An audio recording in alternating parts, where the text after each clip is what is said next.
Bonjour à toutes et à tous, chères auditrices, chers auditeurs, et bienvenue dans votre rendez-vous hebdomadaire avec l'histoire, le podcast L'Historien du Dimanche.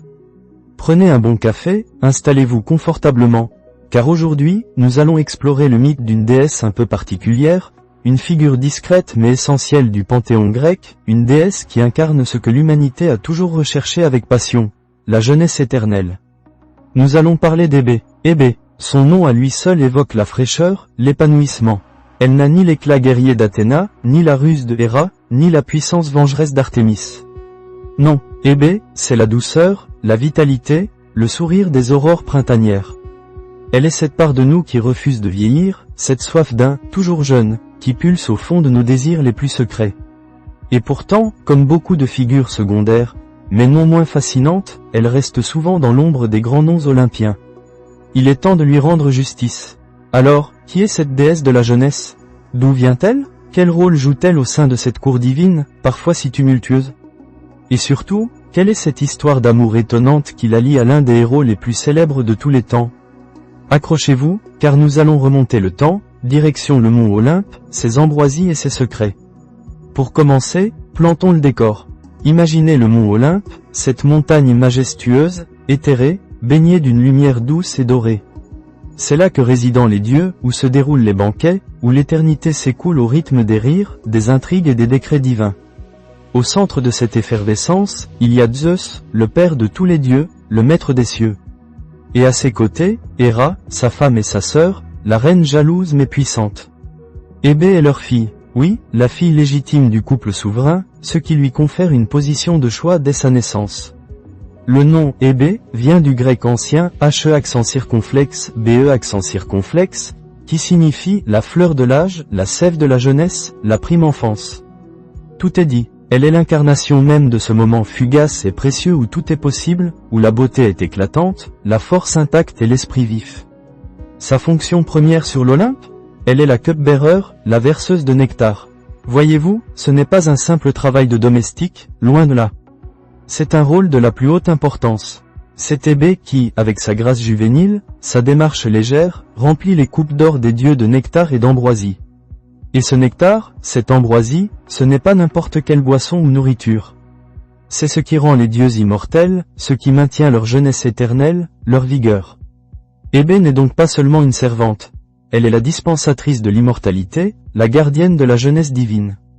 Imaginez la scène, le banquet des dieux, les discussions animées, les éclats de rire.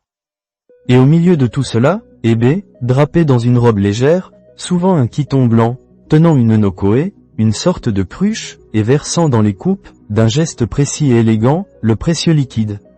Elle est souvent décrite comme souriante, charmante, aux joues roses et aux membres parfaits. Elle est la lumière douce de l'Olympe, un rappel constant de la perfection et de l'éternité des dieux. Pendant un temps, Hébé était aussi la servante personnelle de sa mère, Héra. Elle l'aidait à préparer son char divin, lui offrait ses bains parfumés. Un rôle empreint d'une certaine tendresse filiale, mais toujours dans cette sphère de l'assistance et du maintien de la splendeur divine. Mais tout rôle, même divin, peut connaître des changements. Vous avez peut-être entendu parler de Ganymède, le beau prince troyen enlevé par Zeus et qui devint lui aussi échanson des dieux. Pourquoi ce remplacement? Les récits divergent. Certains parlent d'une maladresse d'Hébé, un faux pas qui l'aurait disqualifié, mais c'est une version souvent démentie par d'autres sources. La version la plus répandue est que Zeus, épris de la beauté de Ganymède, l'aurait tout simplement voulu à ses côtés, reléguant Hébé à d'autres fonctions. Ou peut-être, tout simplement, parce que les dieux aiment la nouveauté, même dans l'éternité. Quoi qu'il en soit, ce n'est pas la fin de l'histoire d'Hébé. Au contraire, c'est le début d'un chapitre bien plus grand, bien plus romantique. Après tout, une déesse de la jeunesse ne pouvait pas rester éternellement une simple serveuse, même divine. Son destin allait prendre une tournure inattendue et la lier à un héros dont la vie fut un enchaînement de défis, de souffrances et de gloire. Je parle, bien sûr, d'Héraclès. Ah, Héraclès, ou Hercule, comme vous le connaissez peut-être mieux. Le demi-dieu à la force herculéenne, le fils de Zeus et d'Alcmène, le mortel qui a accompli les 12 travaux les plus incroyables, défié les bêtes les plus féroces, traversé les enfers, et souffert 1000 tourments, souvent à cause de la jalousie implacable d'Héra. Sa vie fut une épopée de douleur et de triomphe, et sa mort, une agonie. Mais sa vertu, son courage inébranlable, sa grandeur d'âme était telle que les dieux décidèrent de lui accorder une faveur unique, l'immortalité. Après sa mort sur le bûcher, son corps mortel fut consumé, mais son essence divine, sa part immortelle, fut transportée sur l'Olympe. C'est ce que l'on appelle l'apothéose, le moment où un mortel est élevé au rang des dieux. Et là, pour le récompenser de toutes ses épreuves, pour symboliser la paix enfin trouvée après une vie de labeur, Zeus lui accorda une épouse divine. Et qui d'autre que la déesse de la jeunesse elle-même pouvait être la parfaite compagne pour le héros qui venait d'atteindre l'immortalité? Hébé, imaginez la surprise d'Héraclès, lui qui avait été poursuivi par la haine d'Héra toute sa vie. Voici maintenant la fille même d'Héra, qui lui est offerte en mariage. Une réconciliation cosmique, une paix familiale qui s'instaure, par l'union de la plus pure jeunesse et de la plus grande force. C'est une fin merveilleuse pour une histoire tragique. C'est la promesse d'une éternité paisible et heureuse. Le mariage d'Hébé et d'Héraclès sur l'Olympe est décrit comme un événement joyeux, un véritable festin où tous les dieux sont présents. C'est l'union de la puissance brute et de la grâce, de la force indomptable et de la tendresse sereine.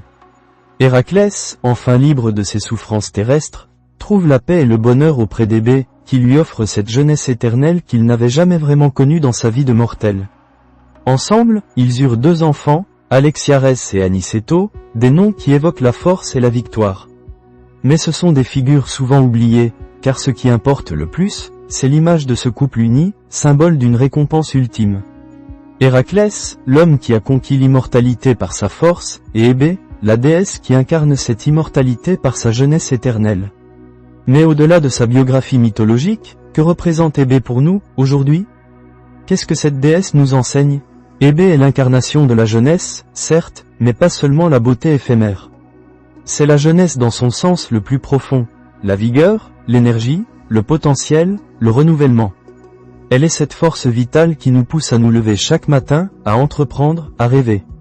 Elle est la promesse de la renaissance, le cycle incessant de la vie qui se renouvelle. Dans un monde où l'on est obsédé par l'anti-âge, par la quête d'une jeunesse éternelle, Hébé est notre miroir mythologique. Elle nous rappelle que la jeunesse n'est pas seulement une question d'apparence, mais aussi d'état d'esprit, de vitalité intérieure. Elle nous murmure que même si le temps passe pour nous, mortels, l'idée de la jeunesse, sa valeur intrinsèque, reste éternelle. Son rôle, même si parfois en retrait, est fondamental. Elle est la discrète gardienne de ce que les dieux chérissent le plus, leur immortalité, leur perfection. Sans elle, pas de nectar, pas d'ambroisie, pas d'éternité. Elle est la source de cette vitalité, la dispensatrice de ce don inestimable. Dans l'art, Hébé a inspiré de nombreux artistes, surtout à partir de la Renaissance et de l'époque néoclassique. On la retrouve souvent, comme je l'ai mentionné, avec une cruche ou une coupe, versant le nectar. Le sculpteur italien Antonio Canova a réalisé plusieurs statues magnifiques d'Hébé, la représentant avec une grâce aérienne, une douceur intemporelle. Ces œuvres capturent parfaitement l'essence de la déesse, légèreté, pureté et beauté juvénile. Elle est souvent représentée accompagnée de l'aigle de Zeus ou même du lion de Némée, rappelant son lien avec son père et son illustre époux. Hébé est aussi parfois associée à la notion de pardon ou de réconciliation. Son mariage avec Héraclès, après la longue inimitié d'Héra envers le héros, symbolise une trêve, une fin heureuse, un nouveau départ. Elle devient ainsi une figure de paix, apportant la sérénité après les épreuves. Une belle image, n'est-ce pas? La jeunesse qui apporte la réconciliation. Alors, la prochaine fois que vous croiserez une statue d'Hébé, ou même que vous rêverez de vos propres années de jeunesse, pensez à cette déesse. Pensez à cette figure silencieuse mais puissante, qui incarne ce que l'humain recherche sans cesse, la vitalité, la beauté, l'éternité. En conclusion, Hébé n'est peut-être pas la déesse la plus bruyante du Panthéon, ni celle dont les aventures remplissent les pages des mythes les plus célèbres. Mais sa présence est douce, essentielle. Elle est la lumière qui éclaire les banquets olympiens, la main qui distribue l'immortalité, la compagne qui apporte la paix au plus grand des héros. Elle est la jeunesse, non pas comme une absence de rides, mais comme une force de vie, un élan perpétuel, une promesse éternelle. Elle nous rappelle que la jeunesse, sous toutes ses formes, est un trésor à chérir, une source d'inspiration inépuisable. Et même si notre propre jeunesse est éphémère, l'esprit de jeunesse, cette soif de vivre et de découvrir, peut, lui, nous accompagner pour toujours. Voilà, mes chers amis de l'Historien du Dimanche, notre voyage s'achève ici pour aujourd'hui. J'espère que cette plongée dans le mythe d'Hébé vous a éclairé et enchanté. N'oubliez pas de vous abonner au podcast, de laisser un commentaire, et de partager cet épisode si vous l'avez apprécié. Prenez soin de vous, et surtout, gardez l'âme jeune. Nous nous retrouverons dimanche prochain pour une nouvelle histoire, une nouvelle énigme à explorer ensemble. Au revoir et à très bientôt.